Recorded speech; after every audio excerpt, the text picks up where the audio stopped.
CM உடல்நிலை பத்தி மட்டும் நல்லா இருக்காங்க.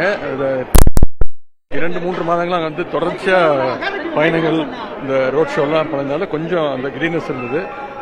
மருத்துவர்கள் சிறப்பாக பார்த்துட்டு இருக்காங்க. ரொம்ப நல்லா இருக்காங்க. இந்த நிகழ்ச்சிக்கு வர முடியலன்னு அவங்களுக்கு கொஞ்சம் மனசுல இருந்துச்சு. பட் லைவ்ல ஃபுல் நிகழ்ச்சி பார்த்துட்டு பெண்ட பேசினாங்க. இப்போ 2 நாட்கள் வந்து மருத்துவர்கள் வந்து ரெஸ்ட்ல இருக்க சொல்லியிருக்காங்க. அதனால் விரைவில் பூர்ண குணமடைஞ்சு வீட்டுக்கு வந்துடுவாங்க. நன்றி. அது நான் 2 நாள் கம்ப்ளீட் ரெஸ்ட்ல இருக்க சொல்லியிருக்காங்க டாக்டர்ஸ். நாளைக்கு சில டெஸ்ட்டுகள்லாம் எடுக்கப்பட்டு இருக்கு. நல்லா இருக்காங்க. சிஎம் உடல்நிலை பத்தி மட்டும் நல்லா இருக்காங்க. 2-3 மாதங்களாக வந்து தொடர்ச்சியா பயணங்கள் இந்த ரோட் ஷோலாம் பண்ணதுனால கொஞ்சம் அந்த கிரீனஸ் இருந்தது. மருத்துவர்கள் சிறப்பாக பார்த்துட்டு இருக்காங்க. ரொம்ப நல்லா இருக்காங்க. இந்த நிகழ்ச்சிக்கு வர முடியலன்னு அவங்களுக்கு கொஞ்சம் மனசுல இருந்துச்சு. பட் லைவ்ல ஃபுல் நிகழ்ச்சி பார்த்துட்டு பெண்ட பேசினாங்க. இப்போ 2 நாட்கள் வந்து மருத்துவர்கள் வந்து ரெஸ்ட்ல இருக்க சொல்லியிருக்காங்க. அதனால் விரைவில் பூர்ண குணமடைஞ்சு வீட்டுக்கு வந்துடுவாங்க. நன்றி.